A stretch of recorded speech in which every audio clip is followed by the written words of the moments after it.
के वीडियो को स्टार्ट करेंगे इलाहाबाद हाई कोर्ट एग्ज़ाम से रिलेटेड। तो ये प्रैक्टिस सेट रहेगा 11वां। इसके पहले 10 आपको प्रैक्टिस सेट इसी चैनल पर और मिल जाएंगे। इस सेक्शन में हिंदी, जीएस और इंग्लिश के 75 क्वेश्चन का सेट कराया जाएगा और मैथ का जो सेट रहेगा, मैथ के क्वेश्चन, वो टेलीग्राम चैनल पर पीडीएफ इसका अपलोड कर दिया जाएगा। हिंदी से शुरुआत करेंगे। पहला क्वेश्चन देखेंगे हिंदी का। निम्नलिखित में कौन सा शब्द पुल्लिंग शब्द है?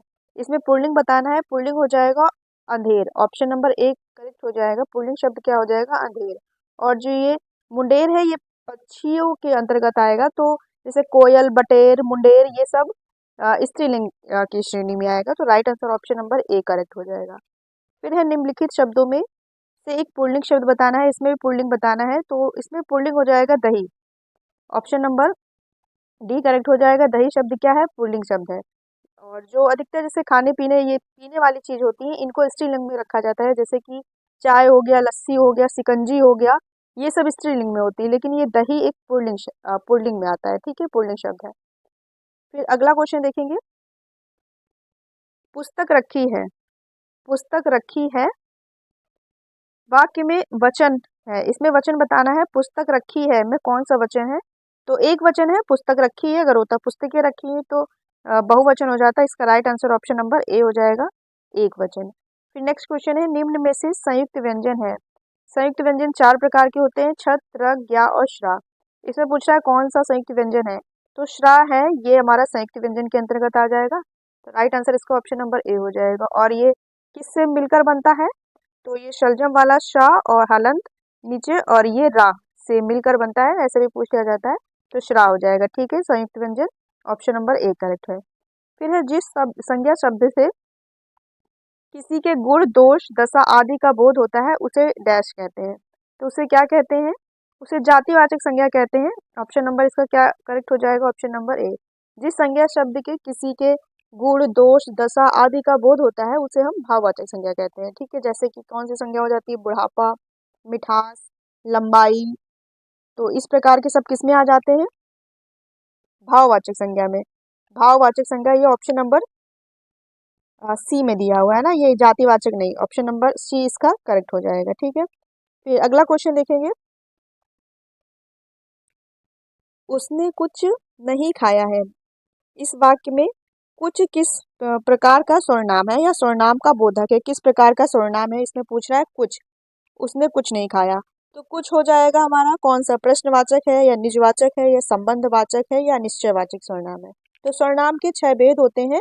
कौन कौन से होते हैं? पुरुषवाचक, निजवाचक, प्रश्नवाचक, निश्चयवाचक, अनिश्चयवाचक और संबंधवाचक। इसमें कौन से प्रकार है?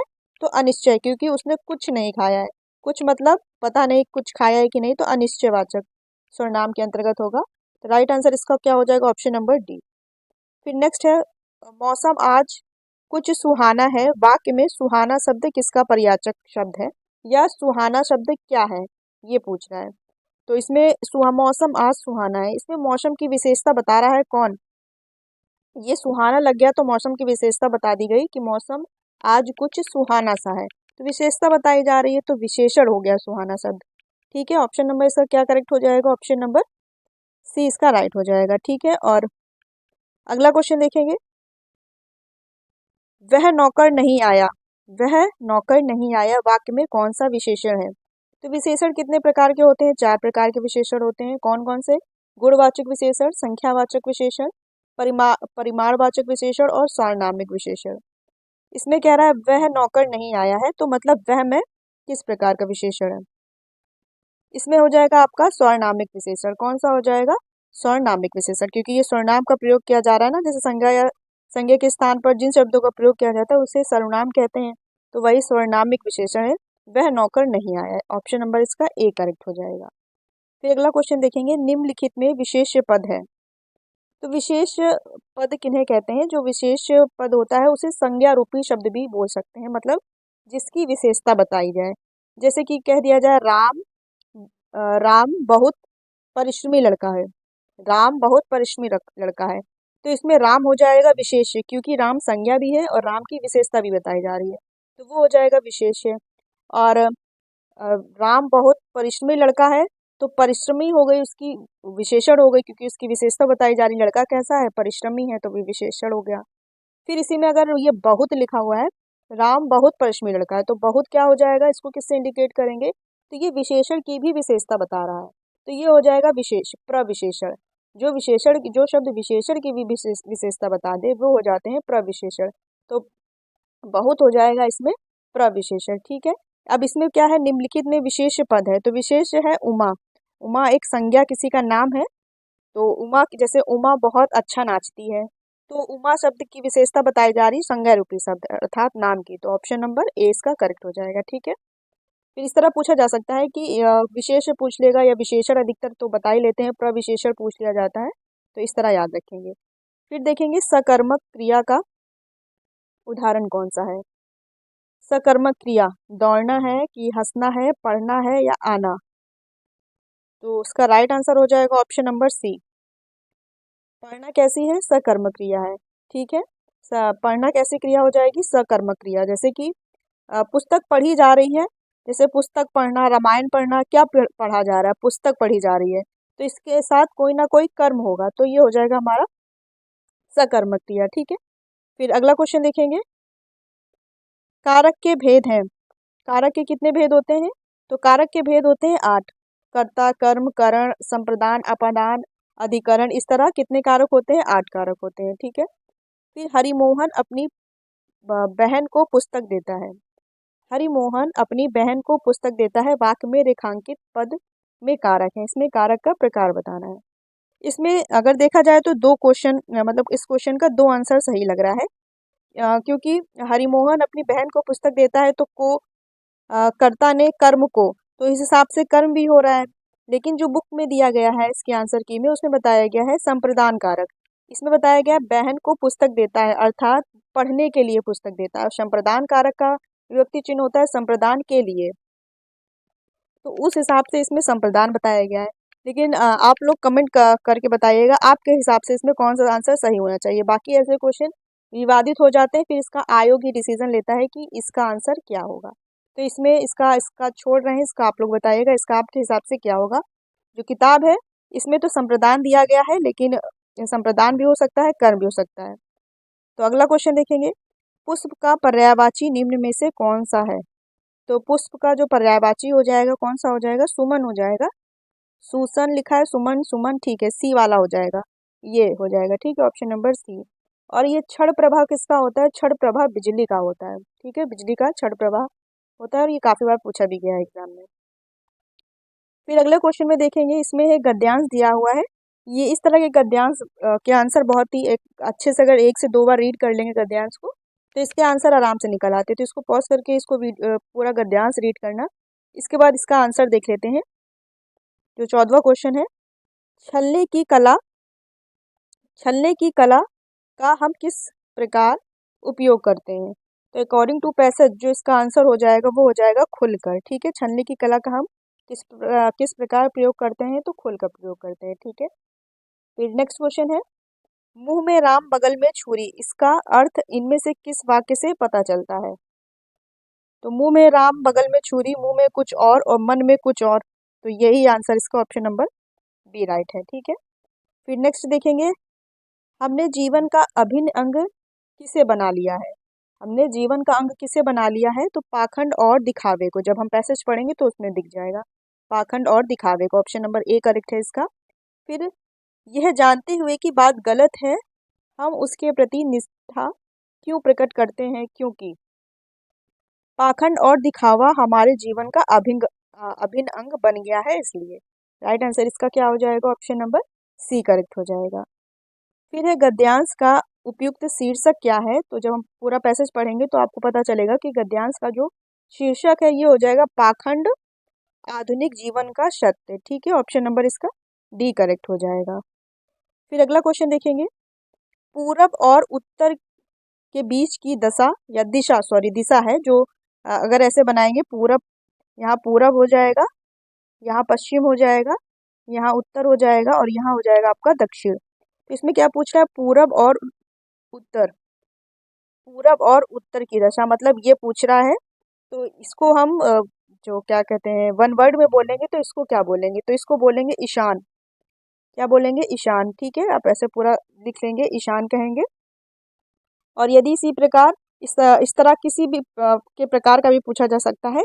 यदि पूछ अब ईशान हो गया, अब देख लेंगे आग्नेय। आग्नेय क्या होता है? दक्षिण और पूरब के बीच की दिशा, मतलब ये वाली दक्षिण और पूरब के बीच की दिशा को क्या बोलते हैं? आग्नेय बोलते हैं।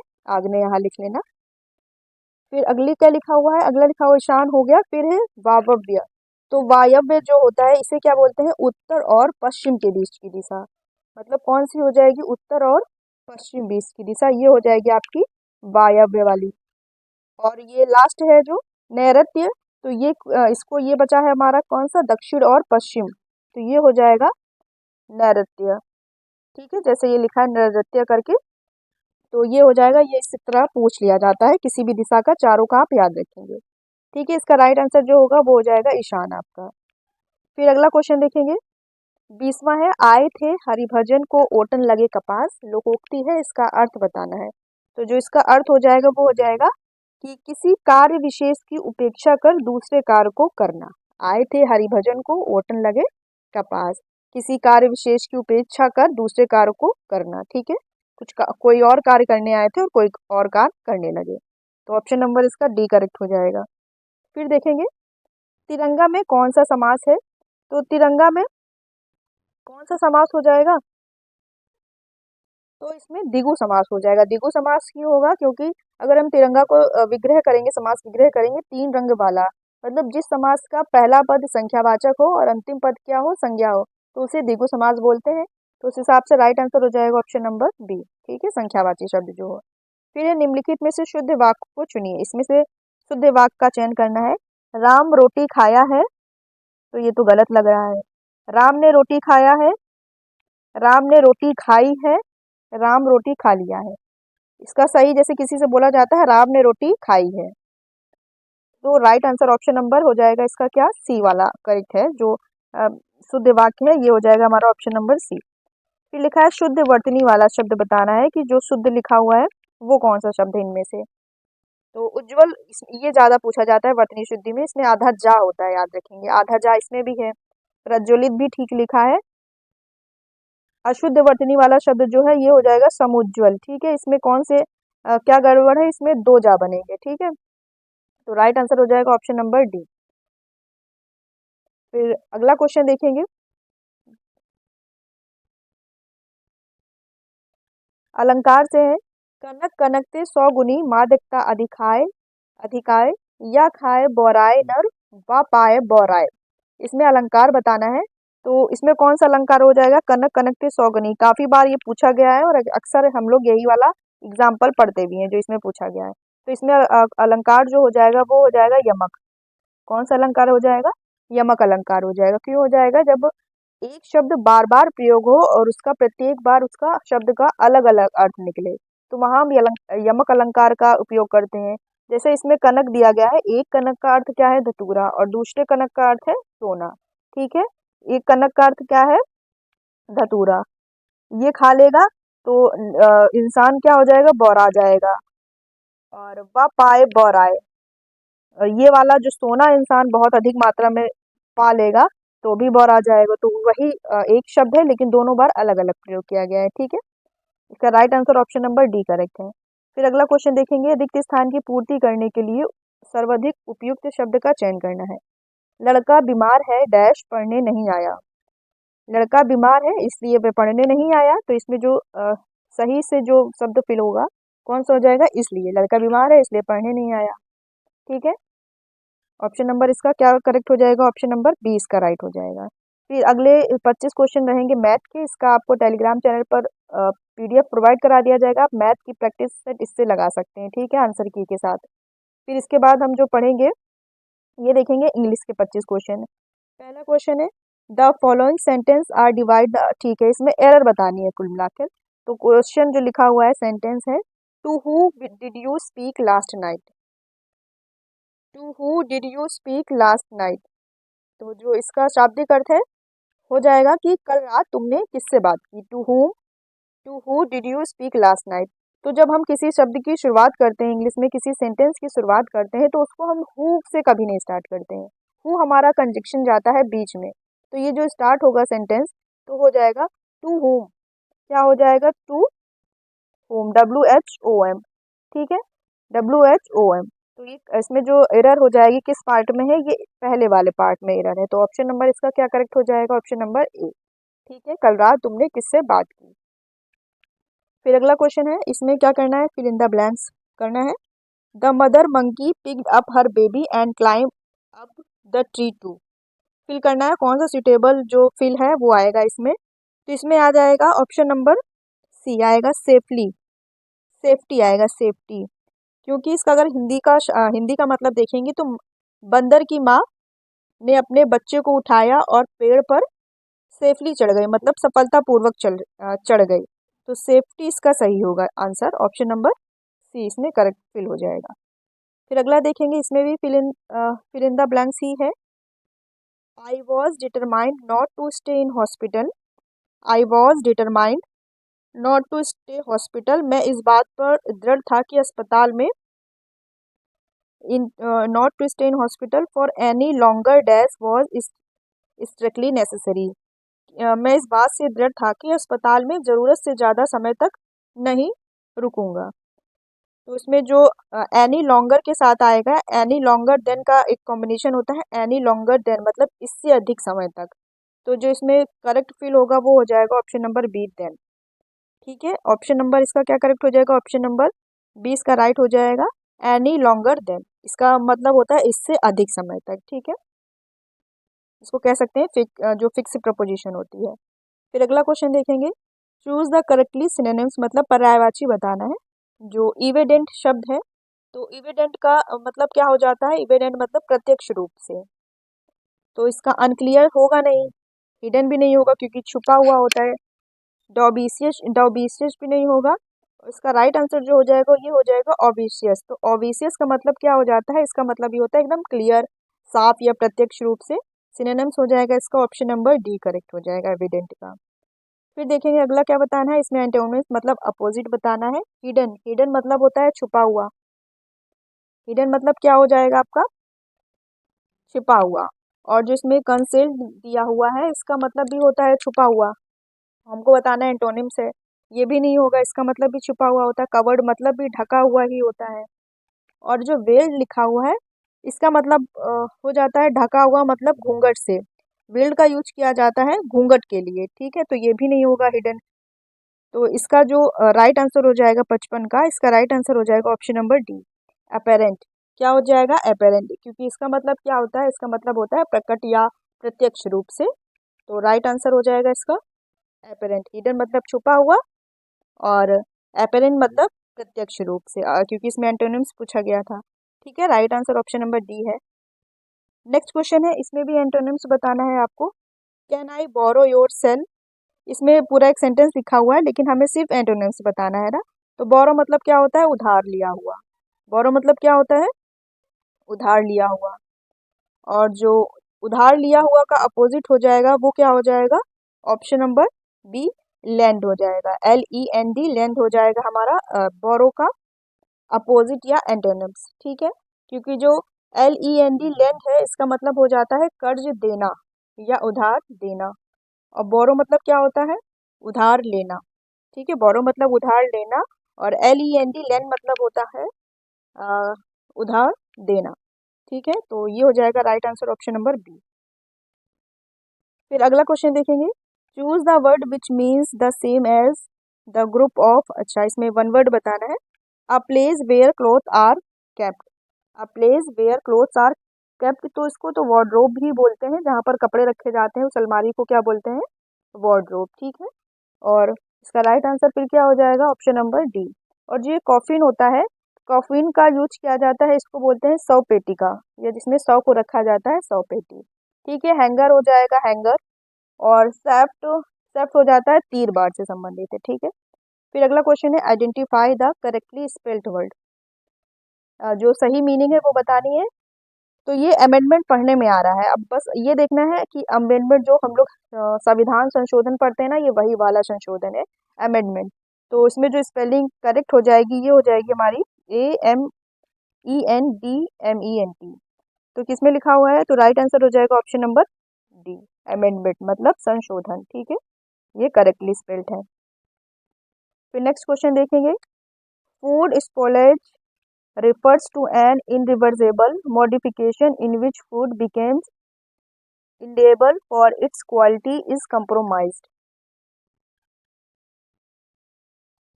इसमें क्या बताना है, इसमें जो जो अंडरलाइन दिया गया है स्पोलाइज, इसका इनकरेक्टली मीनिंग ये लिखा हुआ है कि मीनिंग इनकरेक्ट मतलब गलत है, तो इसकी सही मीनिंग क्या होगी, तो इसकी सही मीनिंग हो जाएगी मतलब कौन सा, ये गलत मीनिंग है, मतलब ये जो ऑप्शन दिया गया है ऑप्शन का कुछ क्लियर नहीं हो रहा है, लेकिन ये जो अंडरलाइन है ये गलत स्पेलिंग दी गई है। तो इसमें जो सही मीनिंग हो जाएगी ये हो जाएगी हमारी SPOILAGE।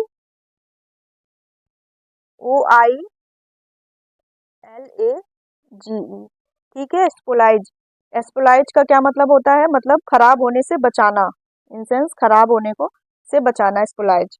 तो ये हमारी खराब या नुकसान होना, बचाना नहीं, सॉरी, खराब होने से बचाना नहीं, खराब होना ही होता है स्पोलाइज। ठीक है, रद्दी माल कह सकते हैं। तो इसमें जो ऑप्शन के हिसाब से नहीं पता चल रहा है कि क्या करना है, लेकिन इसमें अंडरलाइन है, ये मीनिंग गलत दी हुई है और इसकी सही होती है SPOILAGE।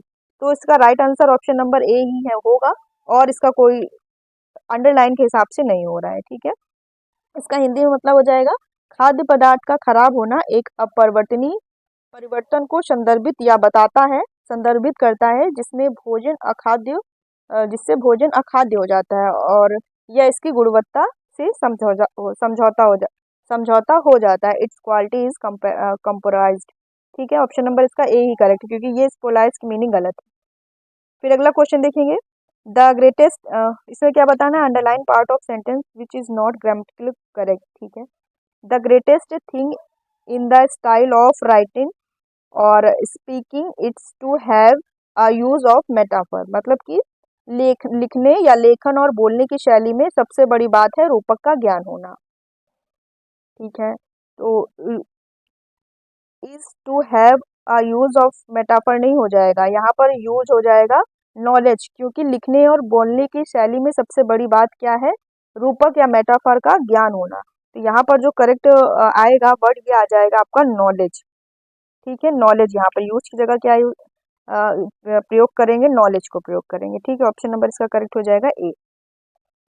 फिर है which of the following words is spelledly wrong, इसमें अच्छा बताना है कि गलत क्या लिखा हुआ है, कौन सी स्पेलिंग गलत है। तो एसेसिबल, परमिसिबल, डिजायरेबल और प्रोनाउंसिएशन, प्रोनाउंसिएशन की मीनिंग क्या हो जाती है, PRONUNCIATION, इसकी प्रोनाउंसिएशन की मीनिंग ही गलत लग रही है। इसकी जो राइट मीनिंग हो जाएगी ये हो जाएगी PRONUNCIATION। प्रोनाउंसिएशन की मीनिंग इसकी सही वाली हो जाएगी, ये हो जाएगी, क्या हो जाएगी, PRONUNCIATION। इसमें जो नाउन लिखा हुआ है ना, कौन सा, ये वाला, यहाँ पर NOUN नहीं होगा, इसमें NUN हो जाएगा, प्रोनाउंसिएशन, यही स्पेलिंग गलत है। बाकी जो एसेसिबल लिखा हुआ है, एक्सेसिबल, इसका मतलब होता है सुगम, मतलब पहुंच योग्य, और परमिशेबल क्या हो जाएगा, उचित या जायज, और डिजायरेबल हो जाएगा वांछनीय या पसंदीदा। ठीक है, तो यही स्पेलिंग है जो प्रोनाउंसिएशन की ये गलत लिखी हुई है। फिर अगला क्वेश्चन देखेंगे, विच of the following word does not convey the meaning of stealthy, मतलब स्टेल्थी का यदि पूछा जाए कि आपसे कि शाब्दिक अर्थ क्या होता है स्टेल्थी का, तो इसका मतलब होता है चोरी छुपके, मतलब हिडन तरीके से स्टेल्थी। और इसमें बताना है इनमें से कौन सा ऐसा वर्ड है जो स्टेल्थी को कन्वे नहीं करता है, मतलब उसको सही समझ नहीं रखता है इसकी। तो स्टेल्थी मतलब हो जाएगा चोरी छुपके, तो इसका राइट आंसर क्या हो जाएगा, ऑप्शन नंबर ए, ओपन, क्योंकि यही स्टेल्थी जो स्टेल्थी है इसका मतलब नहीं रखता है, स्टेल्थी मतलब होता है चोरी छुपके, और स्नेकी भी वही होता है, सीक्रेटली भी वही होता है, फर्टिव भी वही होता है, चुराया हुआ। तो ओपन इसका राइट आंसर हो जाएगा। ठीक है, ये स्टेल्थी इससे रिलेटेड नहीं है, क्योंकि ये बिल्कुल डिफरेंट है, अपोजिट हो गया इसका ना, अपोजिट ही एक तरह से पूछ रहा है, तो ओपन हो जाएगा इसका राइट आंसर। ओपन मतलब खुला हुआ, और जो स्टेल्थी हो जाएगा वो चोरी छिपे।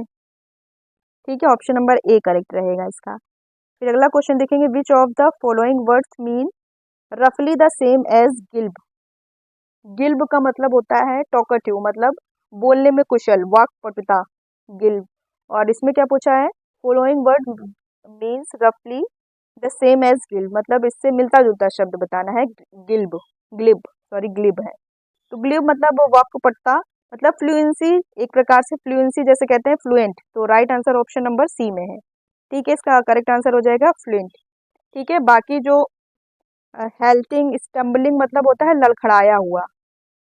ग्लिब का सही जो सिनोनिम्स जाएगा, सेम एज जो मीनिंग पूछा गया ग्लिब का, ये हो जाएगा वाक्पटुता या फ्लुएंस, फ्लुएंस हो जाएगा, फ्लुएंट लिखा हुआ है। ठीक है, ऑप्शन नंबर सी।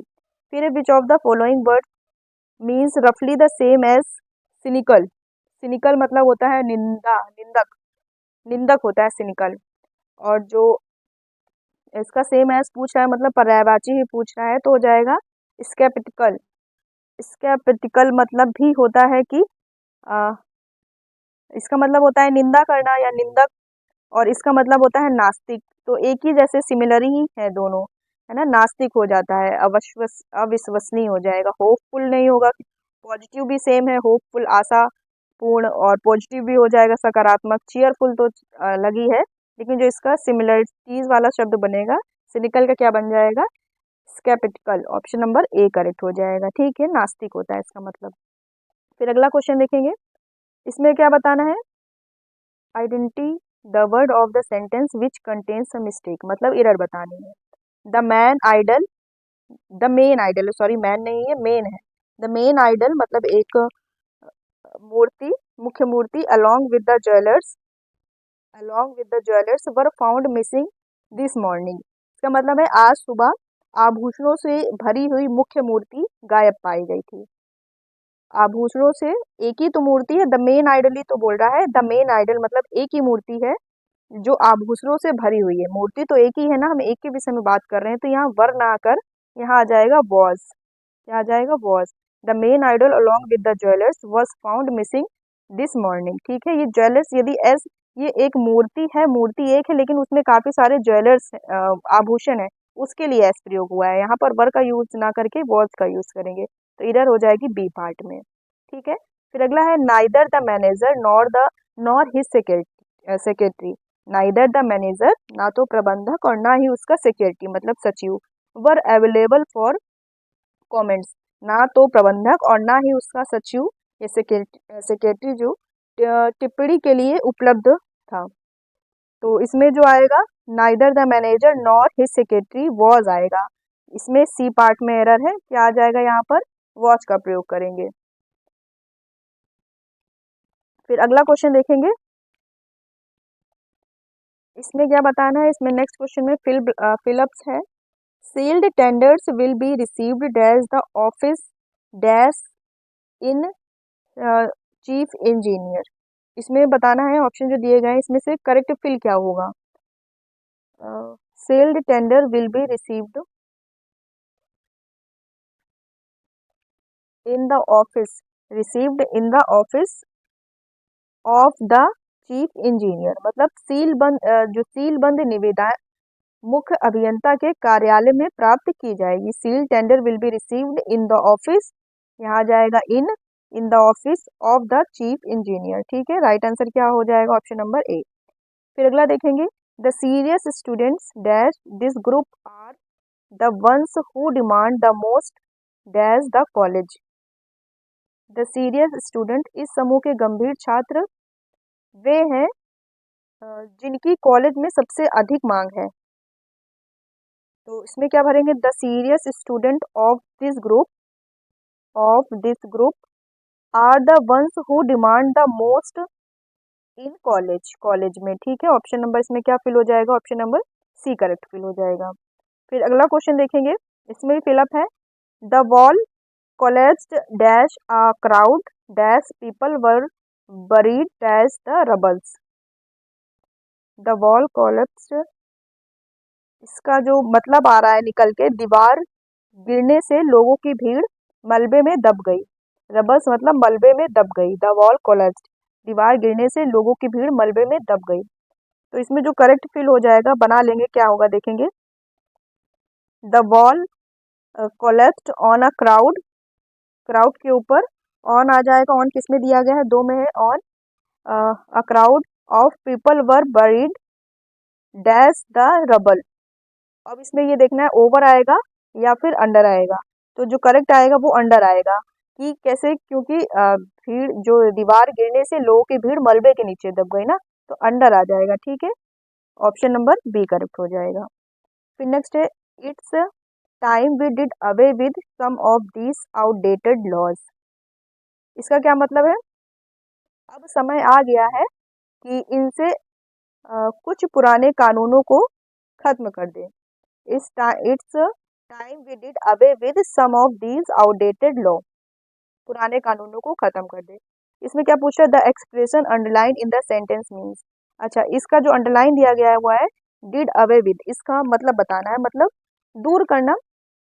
दूर करने से है कि अब समय आ गया है कि इनसे कुछ पुराने कानूनों को खत्म कर दे या दूर कर दे, अलग कर दे। तो एब्लॉइज्ड जो मतलब होता है, ये इसका शाब्दिक अर्थ सही है। एब्लॉइज मतलब भी होता है दूर करना। ठीक है, इसमें इसका मतलब ही बताना था। तो ऑप्शन नंबर बी हो जाएगा, मतलब खात्मा करना। एब्लॉइज्ड का मतलब भी सेम ही है। ठीक है, फिर अगला क्वेश्चन देखेंगे। इसमें क्या है, पैसेज बताना है। ये पैसेज दो पैसेज के रूप में इंक्लूड किया गया है और इसको रीड करना है पॉज करके। फिर इसमें क्वेश्चन देखेंगे, आप क्वेश्चन का आंसर देख ले रहे हैं। What is the likely to be known to people 100 years from now. क्या कह रहा है, 100 साल बाद लोगों को क्या पता चलेगा। तो जब पैसेज पढ़ेंगे तो इसमें निकल के आएगा that an important human needs is protection against germs, कि एक महत्वपूर्ण मानवीय आवश्यकता रोगाणुओं से सुरक्षा है। ठीक है, ऑप्शन नंबर ए इसका करेक्ट हो जाएगा। फिर अगला देखेंगे question, which of the following does the author not talk about in this passage. Author ने, मतलब जो लेखक है, इस गद्यांश में लेखक ने निम्न में से किन चीजों के बारे में बात नहीं की है। तो इसमें जो पढ़ेंगे आप जब पैसेज तो पता चलेगा, somethings we need are useful to us, आपको जो चाहिए वो हमारे लिए उपयोगी है। इस विषय में लेखक ने कोई बात नहीं की है। राइट आंसर ऑप्शन नंबर क्या हो जाएगा, डी। फिर अगला देखेंगे, the author say that different people have different need. लेखक का कहता है या लेखक के अनुसार कि अलग अलग लोगों की उम्र, different need according to their age, sex, job and so on in order to, मतलब लेखक का कहना है कि अलग अलग व्यक्तियों की उम्र, लिंग, जॉब आदि के अनुसार अलग अलग जरूरतें होती हैं। तो इसका राइट आंसर जो हो जाएगा, show that most of our needs are quantitative, मतलब कि अधिकांश जरूरतें हमारी मात्रक हैं।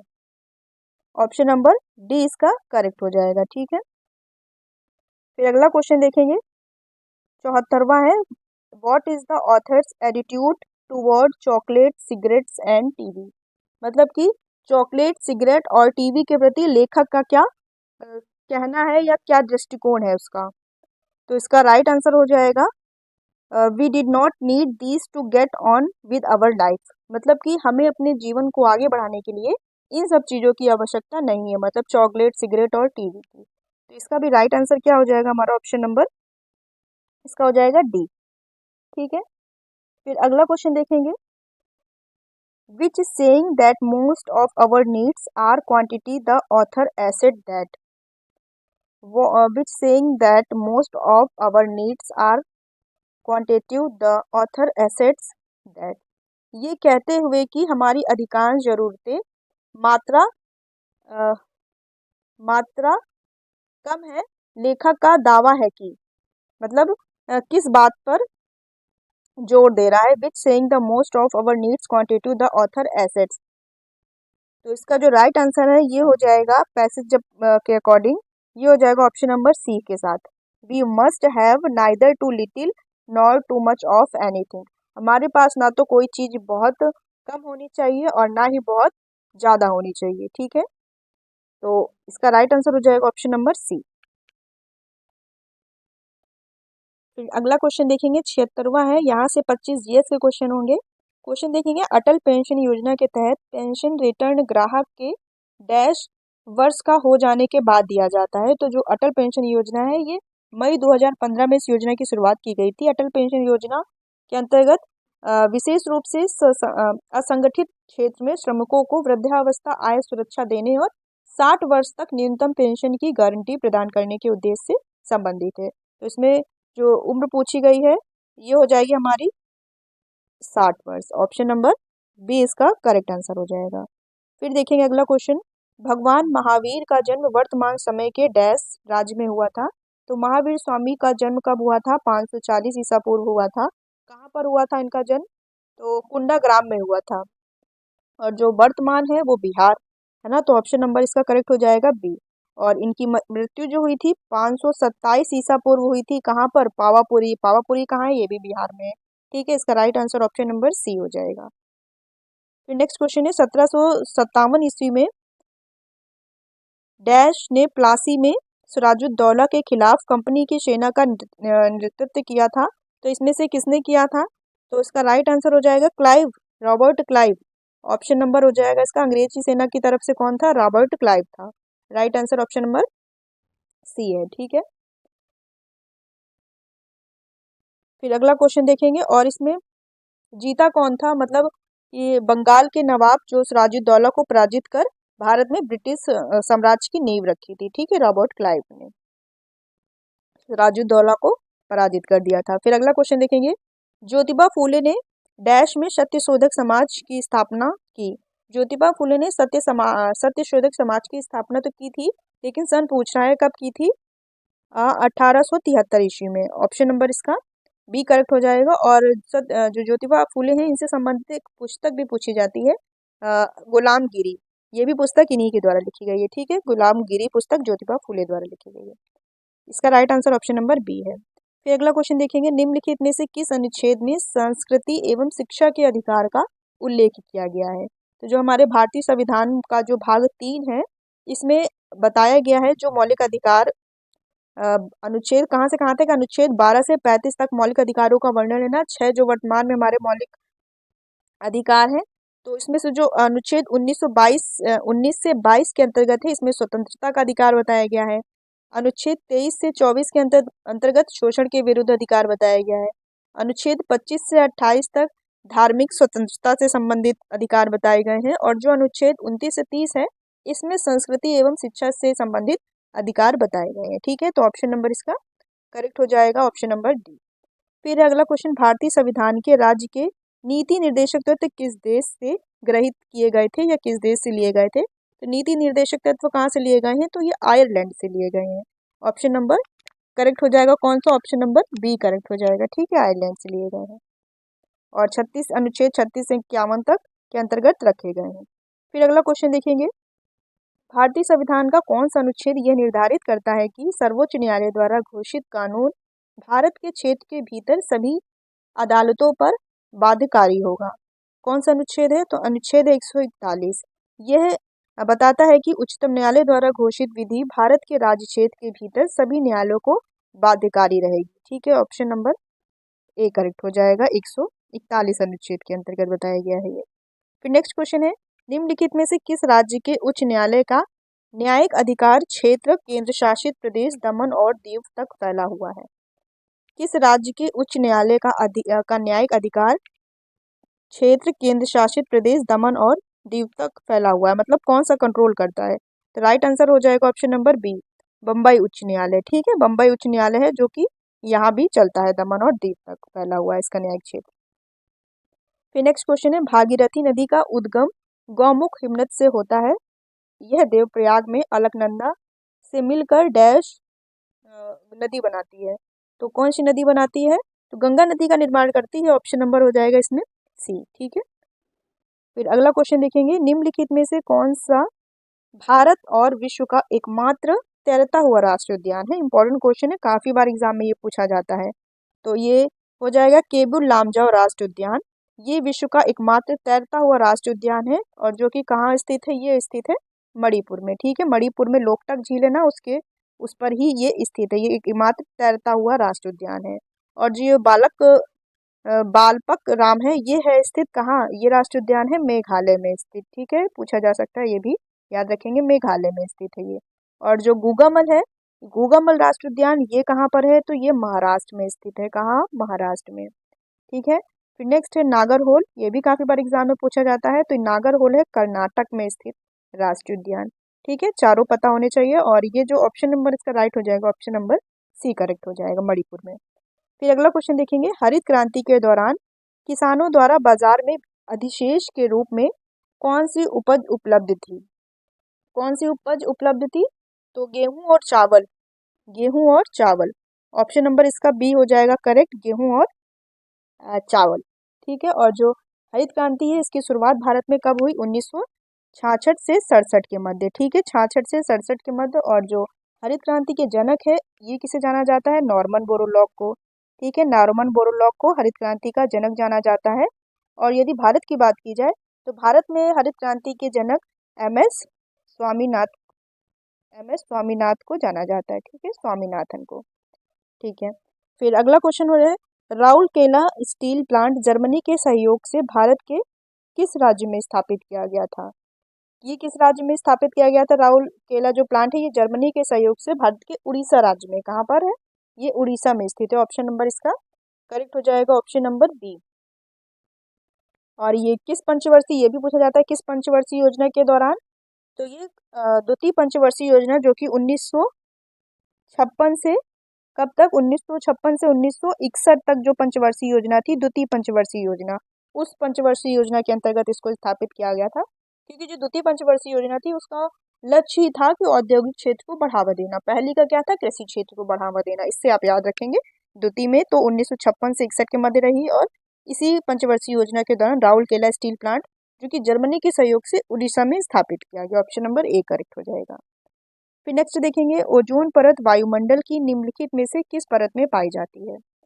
तो जो ओजोन परत है ये वायुमंडल के समताप मंडल में पाई जाती है। ऑप्शन नंबर क्या हो जाएगा करेक्ट? Option number D.